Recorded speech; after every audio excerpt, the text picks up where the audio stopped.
Greetings and welcome to On the Table. We are broadcasting on RTM Click and MyTV's Berita RTM channel 123, which is also live streaming on YouTube. I'm your host, Brendan Nepal.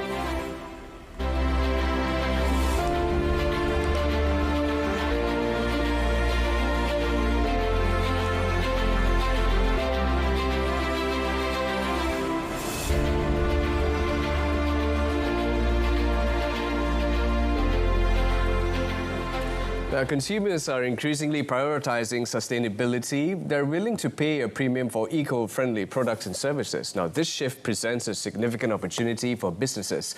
However, truly embracing sustainability requires more than just greenwashing. It demands a game-changing approach to create sustainable buy-ins among consumers to shift into a purchasing habit with sustainability in mind. And that includes, yes, of course, buying motor vehicle. Now, tonight we'll be talking to Jill Carmo, founder and CEO of iMotorbike, Southeast Asia's e-commerce platform for buying and selling pre-loved motorcycles. Thank you for joining us, Jill. Thank you. Thank you for having me. Now, of course, let's get the engine revving, shall we? Can you share some details on iMotorbike? We're talking about its history, its core activities. Now, which markets you operate? So we have a holdco in Singapore, and we operate in Malaysia and Vietnam. So essentially we buy and sell pre-owned motorcycles. These motorcycles go through a deep inspection process of 170 points where we ensure the quality and the condition of the motorcycle, where we then offer a price to the consumer that is selling the motorcycle to us. That motorcycle goes through a refurbishment within our own refurbishment center, where we look at safety, we look at tires, brakes, oil, and whatnot. And then once that is done, we bring it live to our website, available for people to navigate and see through the details, book a test drive, and get the motorcycle purchased with our policies, which are 5 days deposit, fully refundable. Right. 6 days return. So post you purchase your motorcycle, you have 6 days that you can basically change mine and get your money back. And then we give you a 6 months warranty, which covers engine, gearbox, and ECU. So basically, we take out all the pain of the process, and we want to ensure that you're really getting the product that you're looking for. I just love it, because when you mentioned whatever that you just did just now, we are also talking about sustainability, but we hit on to the aspects soon. I've got a couple more questions I would like to ask you. How big is your team, by the way? You sound like you have like a whole bunch of people, awesome crew right behind this awesome initiative of yours. Yeah, no, I'd argue that no one can do anything alone. The team is stellar. It's an incredible team. We're not that big. We do great things, but we're still very lean. We're about 70 people, but actively expanding and growing. Right. So obviously, Jill, this is a startup, right? So being a startup, you must be solving, you must be filling a gap in the market or so as well. Can you actually tell us, what are you trying to solve here with the platform of yours? So I'd argue that whenever there's pre-owned vehicle trade, there's a large complexity of understanding how to navigate the process for any consumer at home in terms of the paperwork and bureaucratic angle that needs to be taken. So change name, right? As basic as that. How do I do the process of, do I give you money first, you give me the bike after, or vice versa? Because sometimes it can be a little bit confusing, right? Yeah. Correct. So usually this happens with cars, but your platform of yours is motorbikes that we're talking about. Yes. Yeah. So essentially, then you also, when you're about to buy a motorcycle from an end consumer or any other dealer that if they don't provide policies as we do, you'd get the question, like, is this motorcycle in good condition? What is the historical condition of the motorcycle? Is the engine original? Is the kilometers tempered or changed, modified for some reason? So we really aim to provide an excellent experience, and when we don't do, we go after solving the problem. Right. So we're always there for the consumer, and we walk the talk. Right. Now, aside from Malaysia, I mean, the platform exists in Vietnam as well. Now, how do you define these two markets in terms of motorbike ownership? We're talking about high ridership, e-hailing industry, traffic issues, and the list goes on and on. Yeah. So I think this is fairly different behaviors. They're both heavily bike user market. Right. I would say in Malaysia is a more very passion-driven at a few years ago. I'd say now is becoming more and more a very useful beyond passion item to commute. It's an element that serves as the backbone of the economy. The public transports don't cover enough for people to go to their works or take their kids to school or whatnot if they didn't have a motorcycle.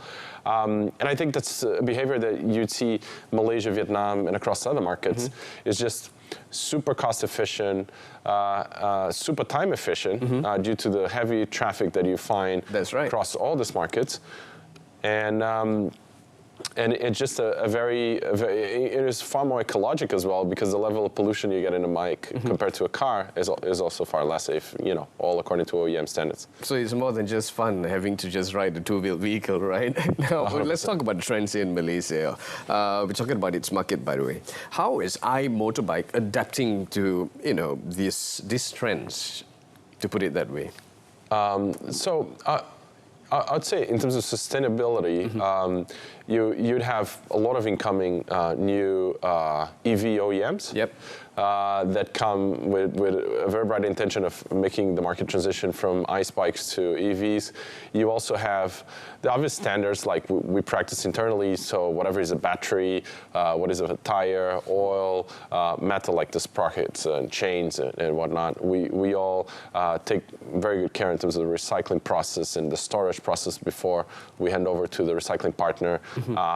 And what we do itself, we basically try to bring the motorcycles to the OEM standards as we give them the new cycle of life of being resold. So we want to ensure that obviously that factor of buying a pre-owned also supports a sustainable purchase in terms of the environment protection and the care for the earth we live in. Talking about sustainable purchase, is it going to be compromised, or will there be any room for improvement in that sense? Because right here in Malaysia, definitely there are challenges around. So the biggest challenges facing the pre-owned motorcycle market in Malaysia, do you have any? And also, how do you plan to overcome them? So I'd say the challenges of purchasing a pre-owned motorcycle is down to, first your knowledge of how to assess if the motorcycle is actually in good condition or not, and that's where we have our very detailed process of inspecting the motorcycles and ensure the quality they carry. And we go beyond, so we give you all the extended warranty, the return policies and whatnot, that even though it might have some problem, we're going to be here to support you, right? So I think that's the massive game change in terms of ownership or selling experience, is that in one-stop shop solution, you basically right? Either selling your bike or trading to another bike or just buying a bike. We can get you covered, and probably within the same day or a couple of days, we get the process done. Right, fantastic. Now, we're going to be talking about the growing demand for sustainable practices here in Malaysia, and of course, we're talking about influencing factors as well. But before that, we are going for a quick break, and we'll be back right after this. 2025 will be a momentous chapter for ASEAN, rich with significance and promise. We'll mark the 10th anniversary of the ASEAN community founding, a milestone in our collective journey. Malaysia has chosen the theme inclusivity and sustainability. It reflects our aspirations for shared progress, ensuring that no one is left behind. It conveys our hope that the steps we take today will endure in the long run. It underscores our determination to keep the future firmly in sight as we move forward. On behalf of the government and people of Malaysia, I look forward to welcoming you all. Selamat datang ke Malaysia. Thank you. And welcome back to On the Table. I'm here with Jill Camo, the founder and CEO of iMotorbike. Now, coming back to some of the questions that I would like to ask you with regard to sustainability practices here in the country. Now, how do you see the growing demands for sustainable practices influencing the pre-owned motorcycle market here in the country? So So far, I think everybody's very conscious of the need to protect the earth that we live in. Yeah. And it's something that is impacting all industries. And definitely, the automotive and specific motorcycle segment of the industry is definitely very, very aware of the need of caring for the pollution and the what do you do with a used salvage item and whatnot. So there's a lot in what we do that is basically taking care of that side in terms of the refurbishment, but we do see that the consumers do prefer taking the step in choosing, in most cases, a pre-owned motorcycle because of those benefits that they see as an advantage, not only in a personal choice of protecting the earth, but as well as, they get the safety that we provide them with all our policies. Yeah. So they kind of combine both together, and that's why we become kind of a preferred choice. When you mentioned, Jill, with regards to refurbishment, right, do you remove the original part of the motorcycle? For an example, a motorcycle that was produced like 15 to 20 years ago, that emphasized the use of carburetor, now moving into something which is more sustainable. So if a person were to sell that particular bike to you, would you change it all a little bit, or you focus on the other aspects of sustainability? Yeah, so we have no aim of making motorcycle modifications. So what we do is we understand as you ride your bike throughout the years, depending on the maintenance quality that you carry in your motorcycle, which is also, in general, a problem that is faced across the region, is the standard quality of the maintenance that you get. There's a deterioration on how all the components behave. And because of that, our aim is to bring up to the original standards as much as possible that manufacturer specifically carried for that specific model. But we don't modify. Because, any modification you need to get JPJ approval. That's right. And there's all sort of safety concerns. Essentially, you have engineers and huge development departments behind those OEMs that have produced a motorcycle and the vehicle in that form for a specific reason. Now, eco-conscious consumer behavior grows, definitely not just in Malaysia, but all around the world. More Malaysians are becoming more mindful of their environmental impact. Now, how is this shift affecting the choices of consumers, when they come to you buying motorcycles? So, in a way, I would argue that it's just the natural path for most populations globally is that extra level of care and understanding. From the statistics that I've read, about 60% of Malaysians are now willing to do that extra spend for a product that is more environmental friendly. So we're all about supporting that drive, and I think we see across Southeast Asia that happening as well. In general, loads of consumers choosing pre-owned or choosing EVs or choosing more beneficial to the environment choices when it comes to their next motorcycle. Right. Yeah. Now, does it affect with regards to their consumer making decision when purchasing decision? I mean, when they visit you at iMotorbike, because truth be told, some of the olden days motorcycles, they are fantastic. Old is gold, and now when they come to you, does it compromise their purchasing decision with iMotorbike, or no, it's not at all? I would argue there's all walks of life of people. Yeah. We respect the consumer and their ideologies and their interests. Old is gold in many ways, but the new brings a lot of advantages as well in terms of newer motorcycles with 3, 4 years, 2 years rather than so. In a way, we sell all walks of life of bikes. Yeah, it doesn't really matter actually. They come to you and they see the bikes that they actually love. And what's actually important is that the focus of iMotorbike is towards sustainability, and that matters most. Yeah. So in our operations, we try to integrate in every step that we can a sustainable angle. In the bike's refurbishment we also see like how can we bring to the optimal standards of the motorcycle. That's right. But then we don't change what the bike is in itself, right? So, and then the consumer behavior as well. I mean, it's, you know, where we learn from as well. Now, the circular economy is all about reducing waste and also reusing products. Now, how are businesses across different industries adapting to meet the demand for sustainable products and also services, in your opinion? So, you know, we've been kind of learning along the way and trying to learn how you know, what the consumer does. And we do go about a lot of analytics and studies of all numbers of what we extract and are able to access to get to conclusions. But I think there's a big shift that is happening.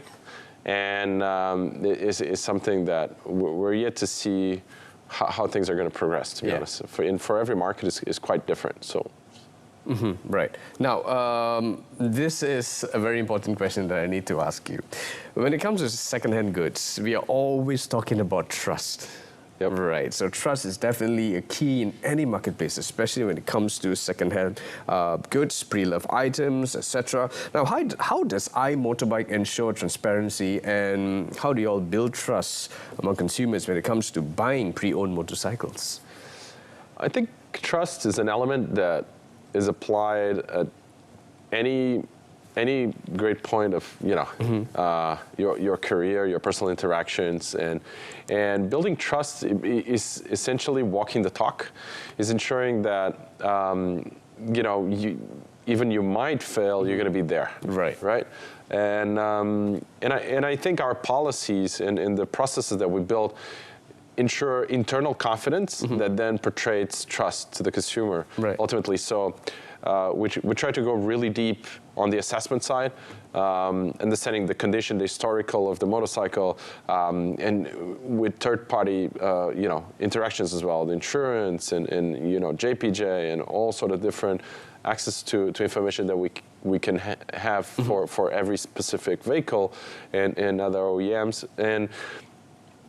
And then from there, building the policies that you can change mine at any given time, so we won't force down any sale on you or whatnot. So I think just by that itself, it creates on the consumer base that he carries the knowledge we do that, the trust that he needs to take the choice very confidently. Right. Okay. Yeah. Now, can you give us actually, you know, some information, the lowdown on the inventory of pre-owned motorcycles available on your platform? Now, is it for all types of bikes, or do you have any specific mechanics in place, especially in ensuring quality and definitely customer satisfaction? So the world is wide. So how we see it is, if the bike was sold once, means there's a market out there for the bike, right? Because it's already in the market. Yeah. And we only play on the pre-owned bike market. So we don't see any bike as an exclusion of our capability of absorption or our capability of purchasing from the consumer. And but obviously there's trends. Everybody knows there's kind of a top 10 motorcycles, like there's a top 10 for every industry that are most sold. And then that changes as well. At every given time there's trends and changes in the market fluctuation. So we want to guarantee we have the largest amount of offer regardless of the trends. So we want to guarantee if you're a Moto Guzzi fan, we'll have it for you. If you're a Harley fan, we'll have it for you. But if you just want a Honda Cup or a UX5, or we also have it for you. So that's kind of our scope. It's like a different range of motorcycles we have, from the touring bikes to the super bikes and to the easygoing bikes and probably some EV bikes. Yeah, everything is right at your store, 100%. On your platform, iMotorbike. Now, you spoke about inspection early on the show. First question, if I'm not mistaken. And how does your team actually work? But maybe you could actually tell us more about how the inspection work from the first step all the way to the end, and how does the consumer get the best out of it? So essentially, we ask all documents. Right. So that goes the famous grand, right? The registration card. And then if you have available with you the insurance policy, so we know the insurance that you are carrying, and all sort of different invoices for maintenance that you have paid for in the past. And then we started making some questions. Are you the first owner? Are you the second owner, third owner? Did you bought from a dealer, second-hand dealer or new? Did you bought from a consumer? And we go down, drilling loads of questions. At the same time then, we have an inspector going through the bike in detail, so we see the engine vibration, the noise, the sound, the exhaust, how all of it is looking visually, but also the temperature, water pipes, and if it's carburetor, how's it fine-tuned. So if there's modifications to the motorcycle, if you change the exhaust, which sometimes happen, and if there's any other modification, so all of that takes into account our purchase decision and the pricing that we're giving to you, and then obviously the age, the mileage, and all the natural stuff, right?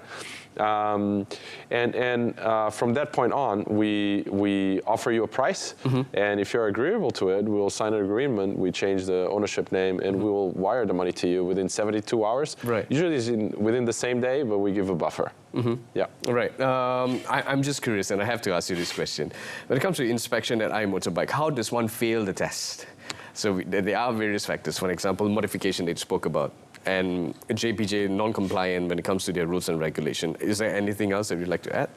No, I think that's major, right? If the motorcycle had a big accident, if we found through insurance interaction as a total loss bike, but even though it looks very shiny, and you would know this. So we would know, because it's registered. Like the insurance companies have association. And then you can see whether it's claimed or not, right? So we partner with all these partners so that we ensure that we have access to this information. If it's a bike that went through flood, if it's a bike that in a way was heavily modified or modified to an extent that is diminishing the capabilities of the motorcycle, definitely that's immediately a no-go. Right. Now, coming back to some of the questions that I have for you, unfortunately we're running out of time, but collaboration is definitely the key as well in every business. So what are your partners, what do they say in financing, marketing, and how do you see such collaboration as pertinent in taking the platform moving forward? You don't mind rephrasing the... Sure, no problem. Sorry. So how do you actually see collaboration as pertinent in taking the platform forward? When it comes to collaboration, because it's definitely a key in every business, so who are your partners? What are their says when it comes to marketing, financing, and with all these aspects, not actually compromising sustainability altogether? Right, I appreciate that. So we have multiple different angles of partnerships that we do. Right. For providing the capability of credit or loan to our consumers, we partner with all credit companies that we find available, interested to partner with us in every market. It's a wide range of them in most markets that we operate. And then insurance companies, obviously. And then we have partners for retail, where we expand our capability of purchasing so that we have access to more people that are selling geographically. But we are constantly on the lookout of new ways and new forms of partnership where we can enhance both the partner capabilities and experience and revenue harvest the same as ours. Yeah. Fantastic. Future plans, iMotorbike, we'd love to hear this. What are the key factors that will drive the growth of iMotorbike in the coming years that you actually foresee? Yeah, so it's an exciting time. So we're actively looking at expanding geographically in the country. So having facilities in the north and the south regions of the country is something we're actively looking for the months to come. Obviously, enhancing, we believe to have a very high standard of service provided, but we do aim for excellence in serving the Malaysians and the consumer as a whole is super, with excellence is something that we're incredibly driven towards, and ensuring that we keep providing more capabilities on ways to purchase motorcycle with partners. And ensuring that we have more and wider and larger offering as well for the consumers to literally find whatever they're looking for. Right. Now, before we go, there's this one final question I have to ask you. What about the aspirations here with iMotorbike and the people here in Malaysia and also in Vietnam and probably other countries that you would like to introduce iMotorbike to? Look, essentially, we're we're super humbled by the amount of love that we're getting by all consumers, and that's something comes from all the hard work of the entire team. But at the same time, we're delivering an incredible service package, product package that comes on solving a real painful problem for most consumers. And I think is not a Malaysia specific or Vietnam specific. There's many countries in the world, all that have high supply demand need on the motorcycle side will carry the reasonable same problem. And we do aspire to be as wide and global as we can. Yeah, and of course bringing sustainability along with you, that's the most important 100%. part. And of course that is the goal, the mission and the aspirations as well of iMotorbike. Thank you very much, Jill Kamo, for actually being here with us. And unfortunately, we're running out of time. So, ladies and gentlemen, that was Jill Kamo, the founder and also CEO of iMotorbike, Southeast Asia's pioneering e-commerce platform for buying and selling pre-loved motorcycle. Now, if you missed out on this episode, well, good news is that a repeat of this episode's broadcast can be viewed again at the same time tomorrow and subsequent days on both RTM Click and MyTV's Berita RTM channel, which is also live streaming on YouTube. Till next Thursday, where we'll discuss another topic of interest. I'm Brendan Paul, signing off. Good night. Take care. Thank you.